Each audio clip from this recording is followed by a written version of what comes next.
I don't hang with rest, that's some rule type shit. Get a nigga whacked off, fool type shit. It's a sad hoe running through the crew type shit. Nigga fool type shit. Ugh, that is fresh. I gotta do that as a fucking. Ooh, that's tight, boy. That's fresh. Well, that is a fucking. As a.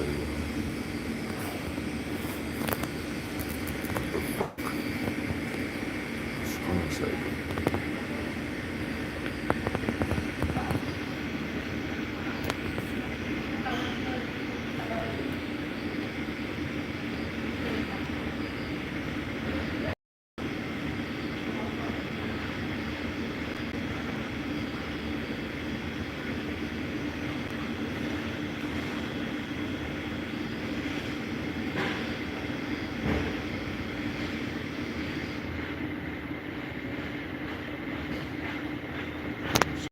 Break.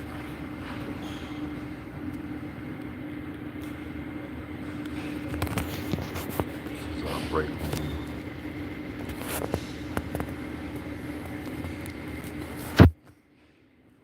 See somebody pull up.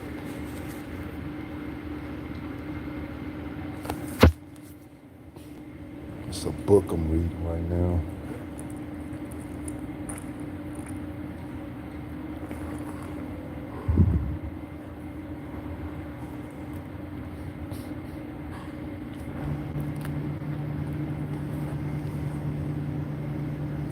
It's called The World of Myth. It's kind of it's backward. It's called The World of Myth by David Adams Leaning. And right now I'm on the chapter of the afterlife.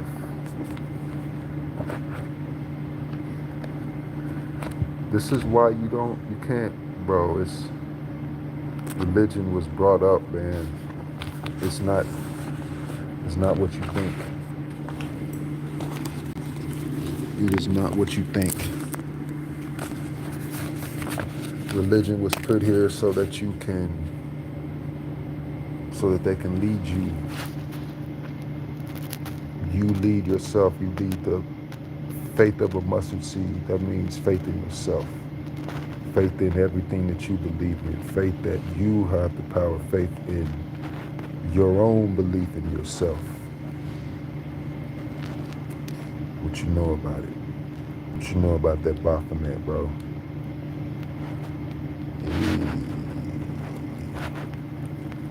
Look at that. It's not devil worship. Greco-Roman lands of the dead. Chapter 60, the afterlife. Page 67. In Homer's Odyssey, Book 11, Odyssey visits the land of the dead, providing us with the most complete vision of the Greek concept of the afterlife. The great hero Achilles has become lord over his land, but he reminds the visiting Odysseus that I would rather follow the plow as thrall to another man, one with land allotted him and not much to live on, than other man, one with no land allotted him and not much to live on, than be a king over all the perished dead. The land of the dead is a place marked by emptiness and despair, a land in which the shades of heroes wander aimlessly, longing for a life lost to them forever.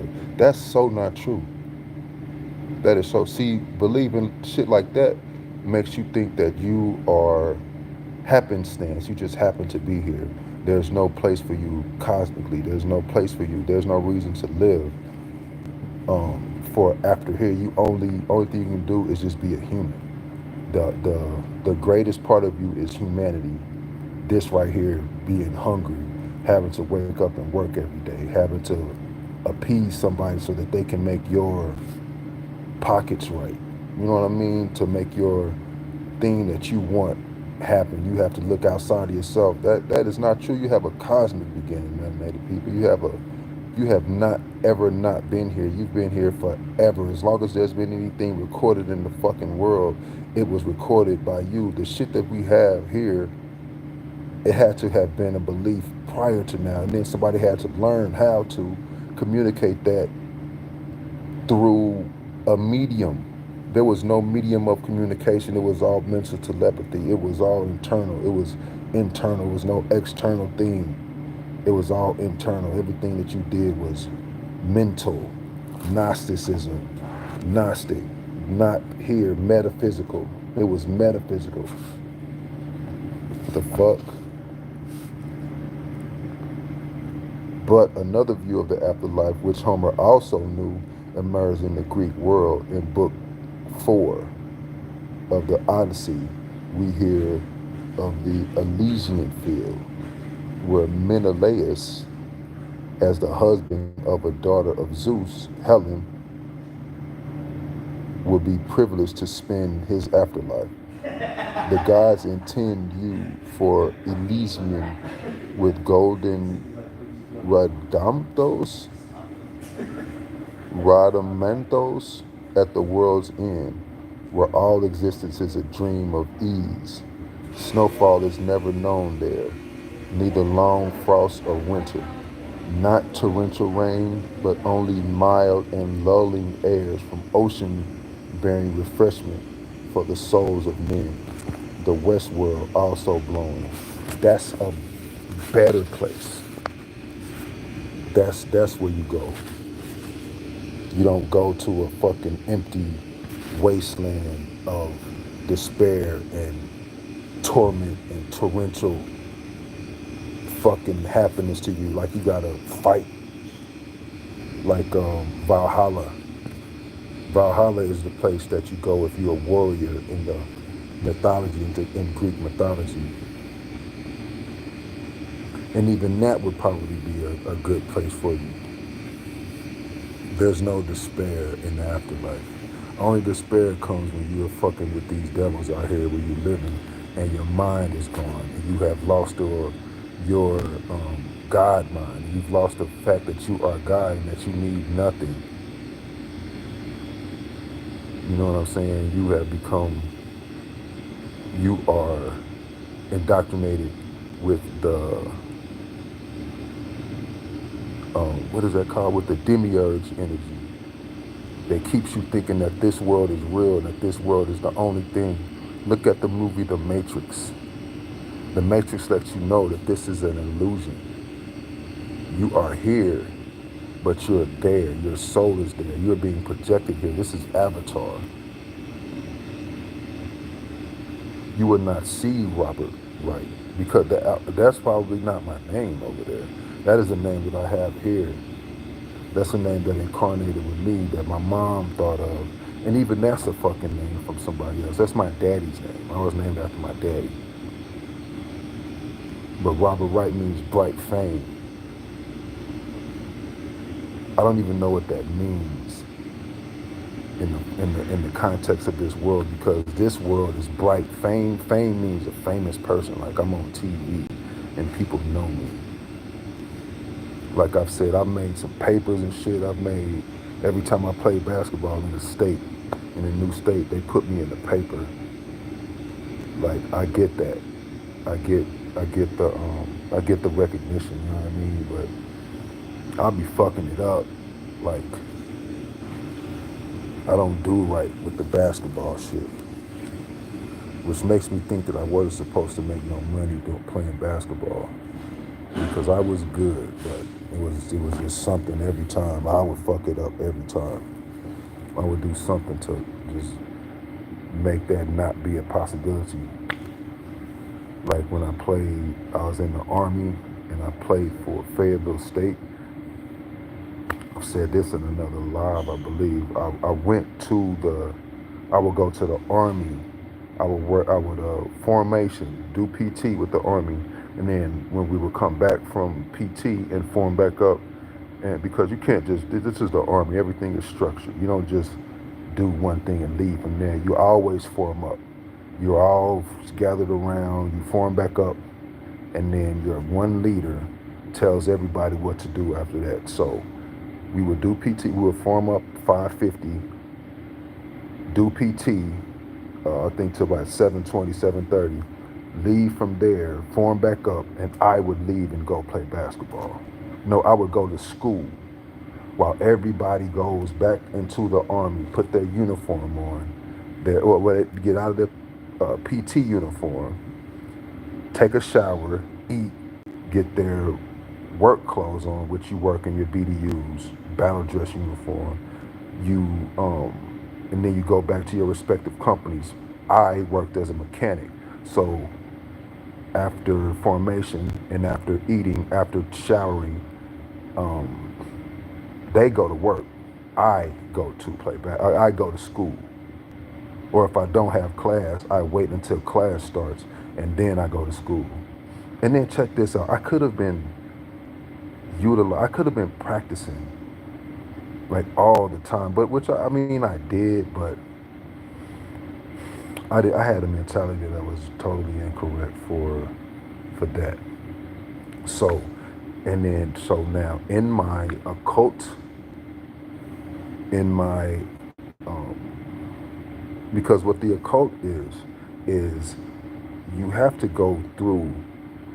You want this kundalini rising. You want to be able to have a kundalini rising. But in order to have a kundalini rising, you have to clear your chakras. And clearing your chakras means you go through all your trauma from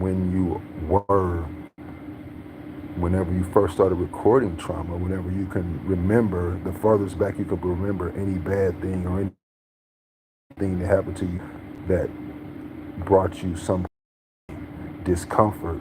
Like say you're a woman and your uncle raped you, you're a kid and you're a boy and your uncle raped you, you were weak, you didn't really fight all the time, you had to learn to fight, you used to get beat up, you were bullied, you were a bully, you got too much love, you didn't get enough love. You have to go through back and make those things okay.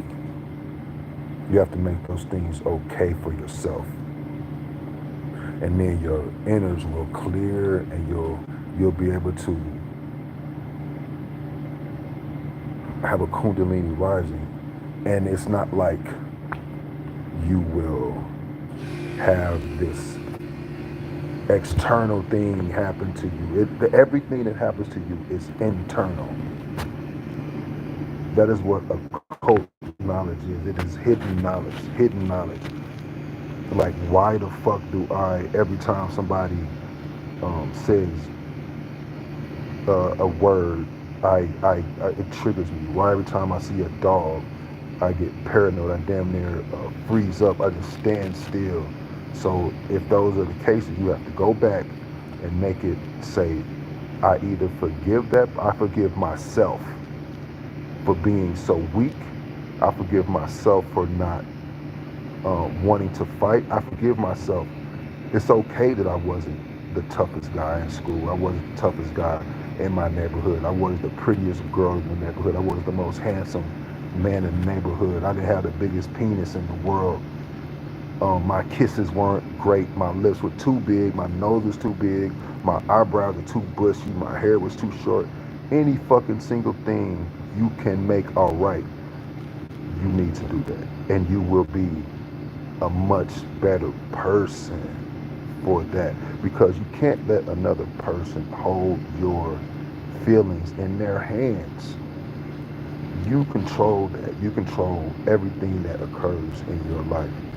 Even if you're a kid and you have your mom and your dad telling you what to do, you still have control over that.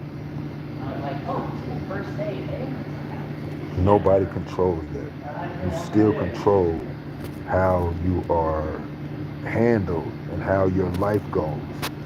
You always have control. You have the ability to make every situation in your life work out for you, because honestly, it really does. It already does work out for you.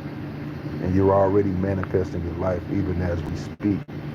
Even if your life is fucked up, somewhere along the lines, you have thought that that was the thing that you needed. Man, or that was not a thing that you need, and in order to get away from that thing, you have to go through this. And on the other side of this, you're gonna look back and be like, woo, I'm so much better for that. I can't believe that shit had me like that. That was so weak. It was so lame. It was so light. It's light work. Just like this, like me being upset about changing what I do up here. What I need a way not have to come in here and have another person dictate my goings on up here.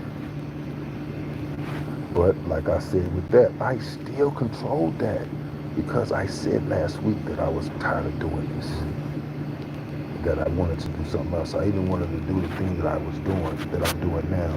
I think it's just the fact that I didn't give my part, which is my ego. That is ego. Who the fuck cares about what your part, why you did it? Who cares? Like, nobody cares.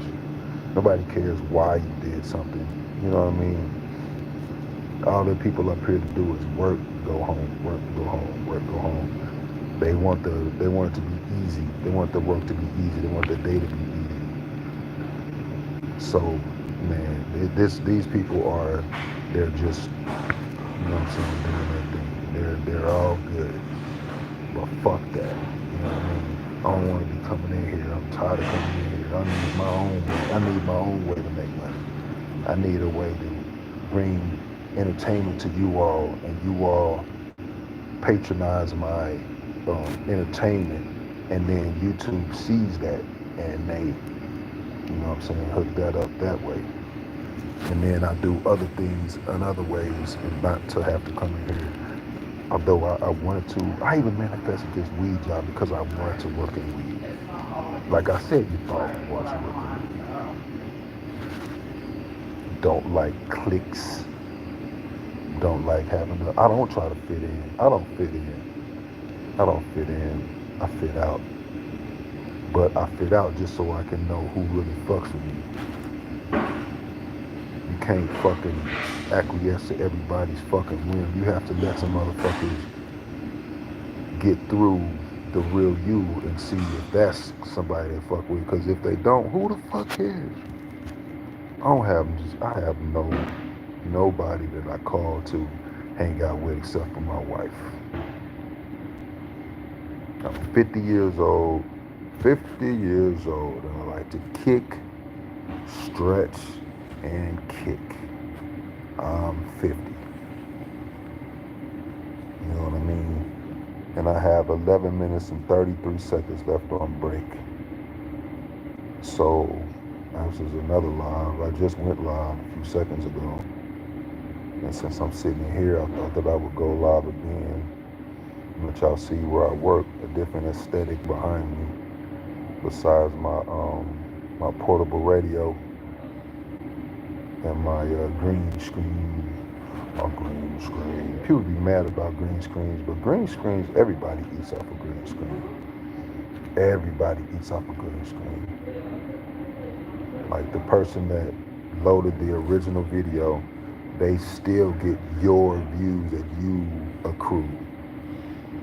And for whatever reason, your views are different from their views because there's so many of them that I've done that I get them more than they get.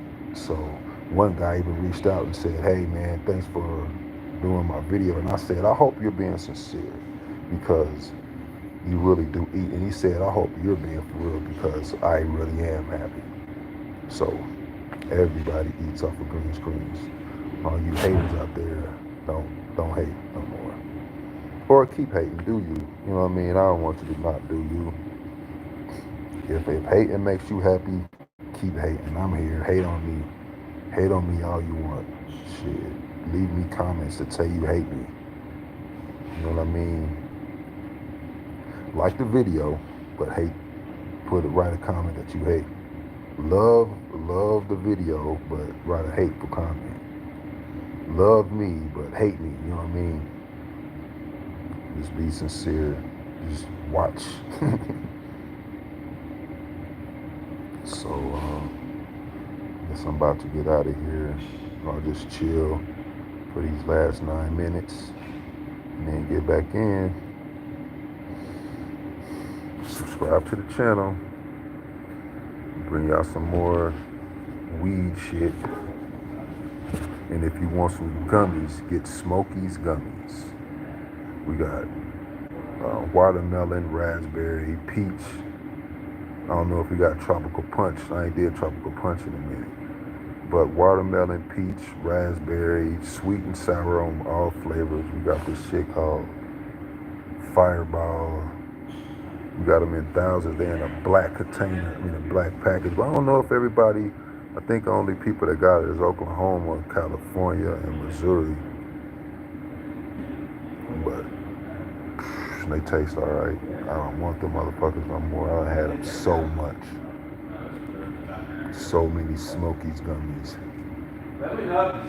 So like I said, the 2 people that pulled up, gummies. Gummies, gummies, gummies. Eating weed gets you fucked up. Peace.